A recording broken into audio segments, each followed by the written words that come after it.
Hello दोस्तों, आपका स्वागत है हमारे YouTube channel AS romantic story में। तो चलिए दोस्तों, आज की कहानी की शुरुआत करते हैं।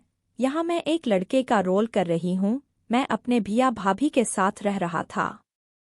सबसे पहले मेरे भैया की शादी हुई थी, लेकिन उनकी पहली पत्नी के निधन के बाद उन्होंने दूसरी शादी कर ली। भाभी का बेटा हॉस्टल में रहता था। भैया की दूसरी पत्नी बहुत अच्छी और सुंदर थी, लेकिन मेरे मन में उसके बारे में कोई गलत विचार नहीं थे। और मेरे भैया के साथ रहने का कारण यह था कि मेरे भैया का एक बार एक्सीडेंट हो गया था, इसलिए उन्हें अस्पताल ले जाने या कई अन्य काम करने के लिए उन्हें किसी की ज़रूरत थी। क्योंकि मेरी भाभी अकेली थी, इसलिए मेरे भैया ने अपनी मदद करने के लिए मुझे घर बुलाया था। उनके साथ रहते हुए भैया कुछ ही दिनों में पूर्णतः स्वस्थ हो गए और वह वापस काम पर चले गए। अब मेरा सारा काम बंद हो गया था, इसलिए मुझे अब जाना पड़ा। तब मैं अपने घर चला गया और अगला परीक्षा फॉर्म भर दिया। उसके बाद मैं वापस अपने भैया के पास आ गया। मेरे भैया को काम पर गए हुए 4 दिन हो गए थे। मैं इस साल की परीक्षा में फेल हो गया। मुझे बहुत दुख हो रहा था, इसलिए मैंने पढ़ना शुरू किया और लाइब्रेरी में जाकर पढ़ना शुरू किया। एक बार ऐसा हुआ, मेरी लाइब्रेरी की लाइट चली गई, तो मुझे बहुत सारा काम करना था, इसलिए मैं घर आया। जब मैं घर आया तो देखा कि भाभी का दरवाज़ा बंद है। भैया बाहर काम पर थे, तो मुझे थोड़ा शक हुआ। भाभी के कमरे से एक अलग सी आवाज़ आ रही थी। उत्साह से मैंने खिड़की से अंदर देखा और सामने का दृश्य देखकर कांप उठा, क्योंकि भाभी मोबाइल में कुछ देखकर भाभी ने अपने हाथ काम पर लगाए हुए थे और मोबाइल फ़ोन की तरफ घूर घूर कर कुछ तो देख रही थी। उसके चेहरे पर इसकी भूख छलक रही थी।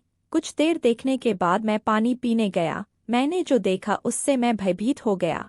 फिर मैं किचन में गया और जोर से बर्तन गिराए तो भाभी उठकर रसोई में आ गई। उसने मेरी तरफ देखा और बोली, तुम कब आए? तुम शाम को आते हो ना? मैंने कहा, भाभी लाइब्रेरी की लाइट चली गई है तो मैं आ गया। उस दिन के बाद मेरा भाभी के प्रति नजरिया बदल गया था। अब मैं हमेशा उसे उसी नज़र से देखने लगा और कभी-कभी जब मैं देख रहा होता था तो वह भी मुझे नोटिस कर लेती थी। पहले मैं भाभी से ज्यादा बात नहीं करता था, लेकिन समय के साथ हम अच्छे दोस्त बन गए। हम एक दूसरे से बातें करने लगे। मुझे मज़ा आने लगा। इस परिवर्तन से भाभी भी आश्चर्यचकित थी, क्योंकि हमारा रिश्ता पहले इतना अच्छा नहीं था। उस दिन मैं लाइब्रेरी में था, तभी मेरे भैया का फ़ोन आया। भैया बोले, मेरी बैंक में 3-4 दिन की छुट्टी है, तो तुम मेरा बैग और सारा सामान लेने आ जाओ। मैं बैंक का काम होने के बाद घर आता हूँ। भैया का बहुत सारा सामान था। मैं इसे एक ऑटो रिक्शा में घर ले गया। जब मैं घर आया तो मुझे कोई नहीं दिखा और दरवाज़ा बाहर से बंद कर दिया गया था। मैंने सामान रखा और भैया का बैग भैया के कमरे में रखने चला गया। भाभी शांति से सो रही थी। चूंकि उस समय ठंड बहुत थी, इसलिए मैंने एक चादर खींच ली और उनके पास सो गया। ठंड के कारण मुझे जल्द ही नींद आ गई और मुझे कब नींद आ गई पता ही नहीं चला। मेरी आदत थी, जब भी मैं ठंड में सोता था तो अपना पूरा शरीर ढककर सोता था। कुछ देर बाद मुझे महसूस हुआ कि कोई मेरे पास सांस ले रहा है। उसकी आवाज़ धीमी आवाज़ में सुनाई दे रही थी। जब मैं उठा तो भाभी मेरे पास ही सो रही थी। उन्हें लगा कि मैं भैया हूँ और वो मुझे भैया कह रही थी, क्योंकि एक तो मैं उसके कमरे में सो रहा था और दूसरी बात, मैंने पूरा कंबल ओढ़ रखा था। भाभी कहने लगी, तुम बड़े दिन के बाद आए हो। क्या तुम्हें पता है मैं तुम्हें कितना याद करती हूँ? कई रातों तक मुझे नींद नहीं आती, और यदि आप है तो तुम्हारा ध्यान मेरी ओर नहीं है। और उसके हाथ मेरे उस चीज तक पहुंच गए थे। मैं सब कुछ जानता था, फिर भी मैं सोने का नाटक कर रहा था, क्योंकि आज मुझे बहुत अच्छा महसूस हो रहा था और उस हाथ का स्पर्श मुझे स्वर्ग में ले जा रहा था। लेकिन आधे घंटे बाद भैया घर आए और वे किसी से बातें कर रहे थे। भैया मेरे बारे में मुझसे पूछ रहे थे, तो भाभी ने कहा वह अपने कमरे में सो रहा है। यह सुनकर मेरी नींद खुल गई। बाद में उस रात हमने खाना खाया और मैं बैठकर टीवी देख रहा था।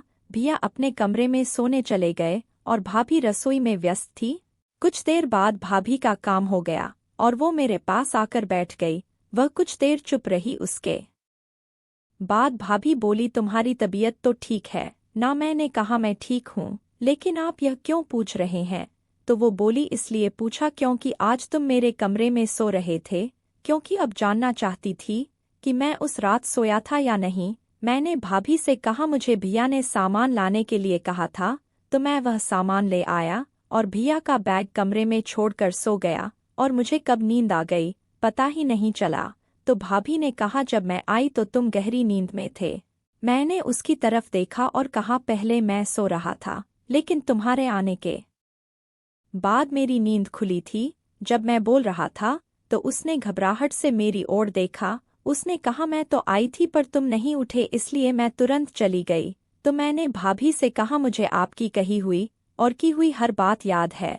अब वह मेरी तरफ देखने लगी। उसे समझ नहीं आ रहा था कि क्या कहे। मैंने कहा मैं तो पहले गहरी नींद में सो रहा था, जब तुम आए तो मैं थोड़ा जाग गया, लेकिन तुमने मेरे कंधे को छुआ तभी मेरे शरीर पर एक अजीब सी अनुभूति हुई। जागरूकता इतनी तीव्र थी कि मुझे ऐसा लगा मानो मैं सपने से जाग गया हूँ। वह मुझसे कहने लगी तुम सोए हुए नहीं थे तो तुमने मुझे बताया क्यों नहीं? मैंने कहा तुम्हारा वह स्पर्श मुझे तब तक मिलता रहा जब तक मैं पूरी तरह जाग नहीं गया। मैं इसलिए लेटा हुआ था कि बाद में तुम्हें बुरा ना लगे। और उस दिन तुम कमरे में मोबाइल फोन देखकर क्या कर रही थी, मैंने वह भी देखा है। अब वह कांपने लगी, उसकी आंखों में पानी आ रहा था। उसने धीमी आवाज में मुझसे कहा तुम्हें तो सब मालूम है कि तुम्हारे भैया कई दिन तक घर नहीं आ रहे हैं, तब तक मैं कुछ नहीं कर सकती। आज जो हुआ वो बहुत बुरा हुआ। मैंने उसकी तरफ देखा और बोला काश मैं तुम्हारी मदद कर पाता। तो उसने मेरी तरफ अजीब नज़र से देखा और बोली कि अब तुम्हें सब पता चल गया है तो तुम्हें ही मेरे लिए कुछ करना होगा। मैंने उत्सुकता से उसके पास आकर पूछा वह समय कब आएगा? उसने मुझे एक मुस्कान दी और कहा अभी नहीं। बाद में उसकी आवाज़ में एक अज्ञात जिज्ञासा थी। अगर आप जानना चाहते हैं कि आगे क्या हुआ तो हमारे चैनल को लाइक करें, शेयर करें और सब्सक्राइब करना ना भूलें। तो दोस्तों, आपको हमारी कहानी अच्छी लगी हो तो आप हमें कमेंट बॉक्स में ज़रूर बताएं।